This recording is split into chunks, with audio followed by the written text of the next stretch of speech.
55,9% de todas as compras realizadas no Tesouro Direto foram em Tesouro Selic, enquanto apenas 11,6% foram em tesouro prefixado. Claro que cada título tem a sua particularidade, a sua função, mas em termos de rentabilidade, nessa série o prefixado está na frente. E não só isso, nos últimos 5 meses o prefixado venceu em todos. O placar é de 5-0. Até houve um esboço de reação do Tesouro Selic no episódio anterior. Mas será que isso se manteve? E como é o nosso dinheiro que está em jogo, vamos continuar acompanhando de perto. A gente sabe que o prefixado é bastante impactado pela marcação a mercado, enquanto o Tesouro Selic acompanha a taxa Selic. Portanto, ao final desse episódio você vai ver se o Tesouro Prefixado faz 6-0 no placar ou se o Tesouro Selic encurta essa distância. Tudo isso para a gente poder responder, Tesouro Prefixado ou Tesouro Selic, qual renderá mais em 2025? Pois é, e o que a gente tem aqui então é esse cenário de preocupação aqui pelo professor, porque afinal de contas está 5-0 no placar para o Tesouro Prefixado. Então, vamos começar aqui pelo Tesouro Selic. A gente vai perceber que aqui para esse sexto episódio, aqueles R$ 158,19, hoje eles estão valendo R$ 170,11, e isso significa uma rentabilidade acumulada de 7,54%. Uma rentabilidade muito boa, especialmente se a gente considerar a janela de tempo desse investimento, que até aqui é de 6 meses. Mas ela não é tão boa quanto a do prefixado, porque os R$ 52,00 que a gente investiu lá em janeiro de 2025, R$ 52,61, hoje eles estão valendo R$ 57,83. Isso significa uma rentabilidade de 9,92% nesse período, ainda acima da rentabilidade do Tesouro Selic, mais uma vez. E você deve se lembrar do último episódio que a distância entre o prefixado e o Tesouro Selic estava diminuindo. Vamos ver se isso se manteve aqui para esse mês também. Quando a gente coloca as curvas aqui uma do lado da outra, o Tesouro Prefixado aqui de verde, o Tesouro Selic em azul, quando a gente faz aqui um prolongamento do que seria a tendência dessa rentabilidade aqui para os próximos períodos, a gente vai ter uma curva, deixa eu fazer aqui mais exatamente, a gente teria uma curva aqui do que seria essa tendência para o prefixado, e aqui em azul a gente teria uma curva do que seria para o Tesouro Selic.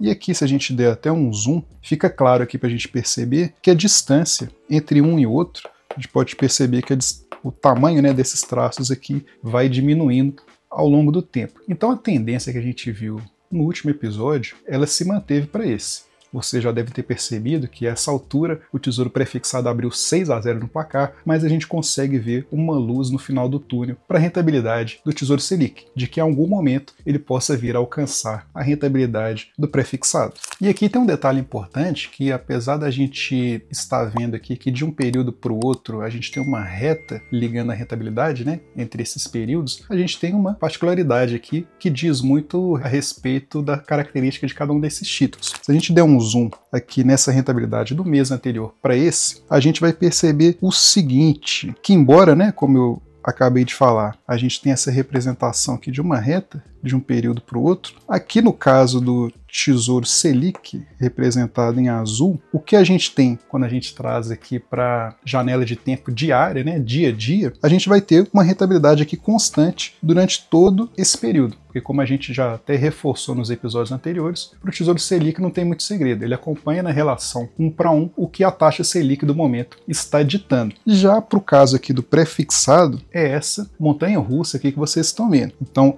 a cada dia ele tem uma performance diferente. E aqui vocês podem reparar que nesse gráfico aqui a gente tem uma escala de rentabilidade diária tanto positiva quanto negativa. Então, em alguns momentos, nessa janela aqui desse último período, desse último mês, a rentabilidade dele foi negativa. Então é exatamente isso que você deve estar pensando. Se a gente tivesse feito o resgate antecipado em um período aqui como esse, que vocês estão vendo aqui na tela, a gente teria tido prejuízo no nosso investimento, ou seja, a gente resgataria menos dinheiro do que a gente investiu lá em janeiro de 2025. Então uma particularidade aqui do Tesouro Prefixado, que a gente tem batido bastante na tecla aqui, é que é um investimento que você deve ter em mente, que você precisa levar ele até o vencimento. Ou então você tem que acompanhar essas pequenas oscilações, porque da mesma forma que eu mostrei que teve essa rentabilidade aqui negativa e que você perderia dinheiro caso você fizesse o resgate antecipado aqui, em alguns outros momentos a rentabilidade foi bastante positiva, então você poderia ganhar ainda além daquilo que a taxa contratada te oferecia a princípio. Então aqui mais um exemplo das particularidades de cada um desses títulos que a gente está acompanhando aqui nessa série. E aqui vamos aproveitar para a gente ampliar aqui um pouco da nossa comparação, que a gente está se restringindo ao Tesouro Prefixado em comparação ao Tesouro Selic, mas vamos dar uma olhadinha um pouco aqui para fora, para outros ativos, inclusive da renda variável. Quando a gente pega aqui o MXRF11, que é um fundo imobiliário mais popular que a gente tem na bolsa, a gente vai analisar aqui rapidamente a rentabilidade dele nesse mesmo período, para a gente ter uma noção se a nossa renda fixa está performando melhor ou pior do que um ativo popular da renda variável. Então quando a gente pega aqui por MXRF11, lá na mesma data que a gente fez os nossos investimentos do Tesouro Direto, a gente vai ter que lá em 2 de janeiro, se você comprasse uma cota do MXRF11, você iria adquirir ela por R$ 9,26. Nesse período todo, a cotação atual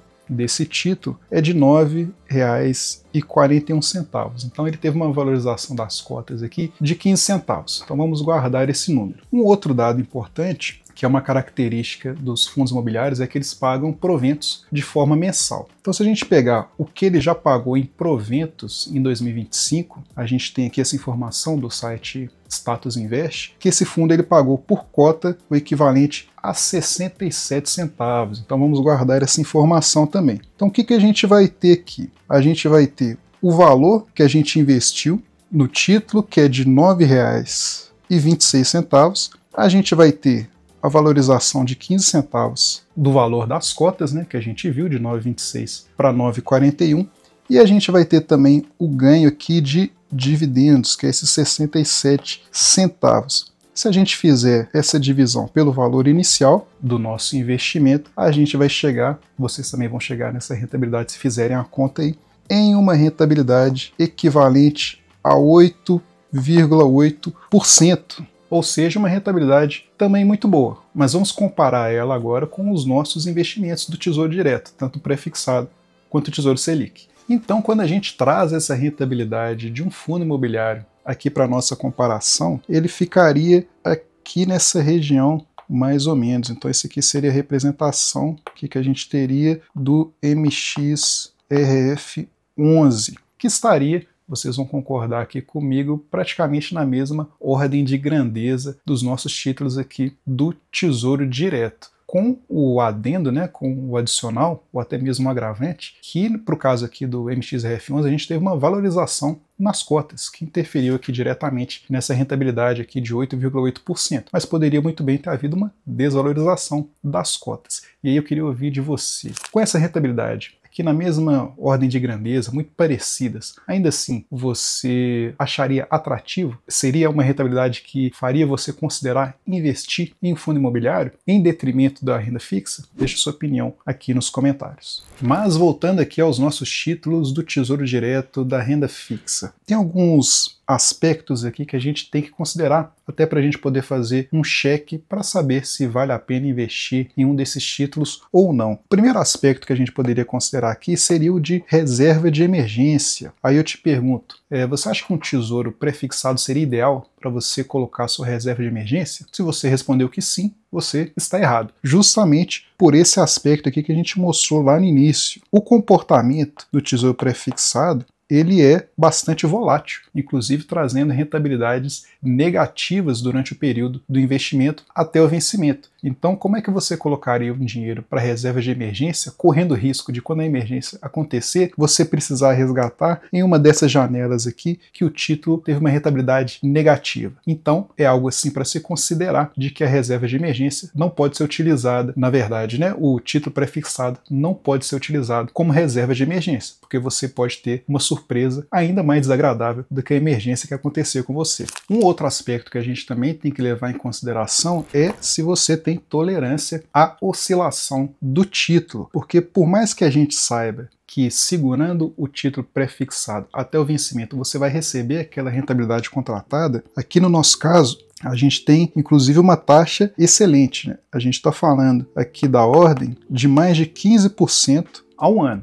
Então, se a gente segurar o nosso título até lá no final de 2027, a gente vai ter essa taxa garantida. Só que durante todo esse trajeto, entre hoje até lá no vencimento em 2027, o comportamento do título vai ser esse aqui que vocês estão vendo na tela, oscilação diária. Então você pode abrir lá o seu aplicativo da corretora e tomar um susto, né? Ver que naquele dia o seu título você está tendo prejuízo com aquele investimento que você fez. E aí, você tem estômago para acompanhar isso? Mesmo sabendo que se você levar até o vencimento, a sua rentabilidade vai ser positiva? Nem todo mundo está preparado para isso. E a gente também vai ter, até relacionado a isso, o aspecto da liquidez, porque tanto o prefixado quanto o Tesouro Selic você consegue solicitar o resgate deles em qualquer dia útil. Só que para o caso do prefixado, como a gente viu, esse resgate que você solicitar, você pode tomar prejuízo naquele seu investimento, enquanto isso não acontece no caso do Tesouro Selic. Então é algo também que você tem que considerar. E dito isso, para que seria mais indicado o Tesouro Prefixado? Bem, se você sabe que você vai ter aquela taxa contratada até o vencimento e que durante aquele período você vai ter várias oscilações, o ideal seria que você conseguisse casar o dinheiro que você investe nesse prefixado com algum objetivo que você tenha lá no vencimento. Aqui no nosso caso, o nosso prefixado ele vence em 2027. Então vamos supor que eu esteja planejando trocar de carro nesse período de 2 anos. Então eu colocaria esse dinheiro que eu tenho investido nesse título prefixado, com uma taxa excelente, né, de 15,51% ao ano, já pensando que quando ocorrer o vencimento e aquele dinheiro voltar para minha conta corrigido pela taxa do investimento, isso vai casar com o objetivo que eu tenha lá naquela mesma época. E eu vou usar aquele dinheiro para concretizar aquele objetivo. Isso tudo caso você não queira operar com essas marcações a mercado durante todo esse período entre o seu investimento e o vencimento, que o seu dinheiro pode tanto diminuir quanto também aumentar acima da taxa contratada. E esses são vários dos aspectos que essa série tem nos trazido como aprendizado. E aqui a gente voltando aqui para a tela, a gente vai ter a situação em que o prefixado então abriu como previsto 6-0 aqui na nossa série. E aí fica a pergunta para os próximos episódios, né? O que será que vai acontecer? Será que a gente vai ter o prefixado aqui abrindo 7-0? Será que o Tesouro Selic vai conseguir reagir? Vai ter alguma defesa do goleiro? Bem, tudo isso a gente vai continuar acompanhando aqui. Até porque vocês viram que aquela tendência do Tesouro Selic em encurtar a distância, ela se manteve nesse episódio. Então será que isso vai acontecer também para o próximo? Então não deixe de se inscrever aqui no canal, já passamos de mais da metade da série, você pode conferir os vídeos anteriores aqui no canal, deixe sua participação aqui nos comentários, porque aqui tem vídeo todas as semanas sobre investimento, sobre reflexões, sobre vida, não necessariamente nessa ordem. Até uma próxima!